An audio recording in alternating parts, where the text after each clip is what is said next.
Salut gourmets et gourmettes. Cette semaine, mon panier met la main à la pâte. Je vous entraîne chez Panifica, un fournil flambant neuf du 9e arrondissement. Sera-t-on nourri au pain blanc chez Panifica?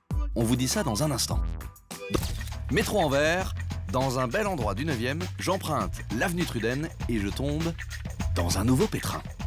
Ça s'appelle Panifica et ça signifie boulangère en latin. Au four et au moulin, un tout jeune artisan, François Brault. J'étais ingénieur, j'ai travaillé dans la technologie et puis dans la banque. Et puis, je me suis reconverti. Qu'est-ce qui vous différencie des autres boulangeries? On a choisi de faire du bon. Et vraiment, avec attention, j'ai choisi la farine. Donc, la farine du plus grand moulin biologique de France, donc ça s'appelle le moulin Suire. Et je les ai choisis parce que leur farine, elle est exceptionnelle. On est parmi les premiers à Paris à utiliser cette farine. Pétrir une farine bio, c'est une volonté? Je voulais absolument pas faire bio au détriment de la qualité gustative et de la qualité en général du pain. Il y a aussi des flans, des cheesecakes, mais ça, je les laisse à Elvira. Et bien sûr, des baguettes. Une tradi bio, ça coûte forcément bonbon. Alors, on a choisi de faire un effort particulier sur les prix. C'est pas parce qu'on est bio qu'on doit être hors de prix. Donc, on fait une baguette qui est une baguette de tradition bio et on a choisi de la vendre à 1 €. Donc c'est un effort particulier sur les prix pour rendre les choses abordables. À 1 €, la tradition, très bel effort. Et vos pains lèvent comment? Tous les pains qu'on fait ici sont des pains qui sont au levain et le levain, ça favorise la digestion et ça favorise le goût. Donc on retrouve, en fabriquant des pâtes lentement, on retrouve les vrais goûts du pain. J'aimerais faire goûter quelques-uns de vos produits à un grand amateur. Vous me conseillez quoi? D'abord, la tourte de seigle. C'est très joli et c'est beaucoup plus aéré que les manières traditionnelles. Le kamut, avec un goût très particulier. Alors le kamut, c'est une graine ancienne qui vient d'Égypte, qui a été réintroduite. Donc redécouvrir des variétés anciennes, c'est toujours intéressant.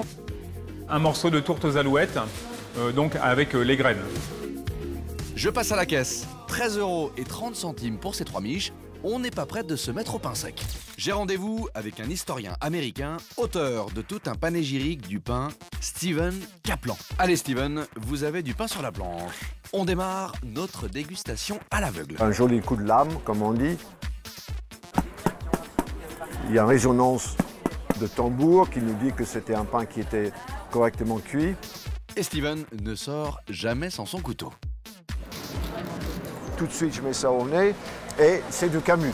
Bien joué. Je vois l'alvéolage, c'est-à-dire les cavités qui sont inscrites dans une mie qui est assez dense. Les arômes sont grisants, très fruités.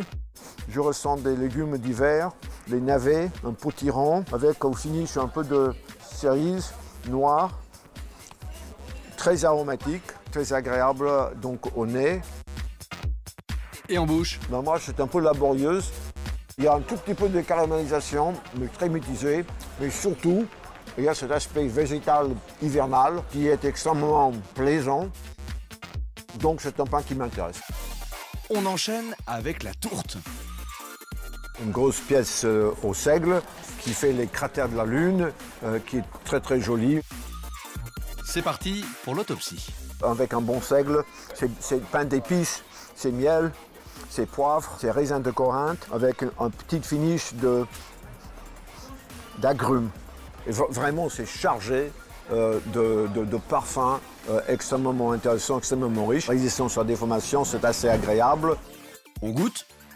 Il y a un croûte qui reste, qui est agréable, qui est un peu caramélisé.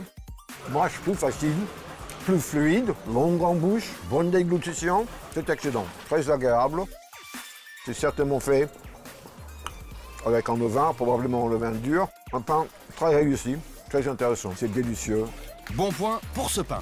Allez, le dernier. Je trouve ça joliment fait, encore une fois assez bucolique, assez creux sur le plan aromatique. Mais c'est quand même assez agréable. Bonne réaction à la déformation. Il y a une certaine acidité tout de suite qui est un peu prononcée pour moi. Verveine, des feuilles d'automne, des morilles. Bon, ça se défait un tout petit peu trop facilement. Cette adhérence à la croûte n'est pas excellente. Elle est un peu caramélisée. On a l'aspect sucré qui est en contrepoint avec l'acidité de la mie, donc agréable dans ce sens-là. C'est une tension heureuse et plus terne, mais difficile d'identifier les éléments. L'aspect floral et fruité et complètement gommé en bouche.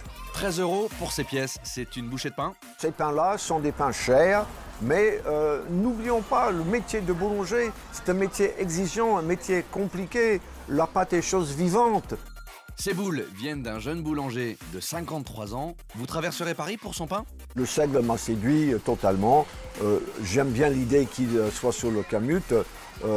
Les graines, bon, ça c'est un peu problématique, ça c'est à discuter. Mais bien sûr, j'ai envie d'aller voir ce jeune monsieur dans le 9e et j'irai certainement d'ici peu. Avec des miches qui font mouche, on mange volontiers de ce pain-là. Très bon pour Panifica, le nouveau pétrin de l'avenue Trudel.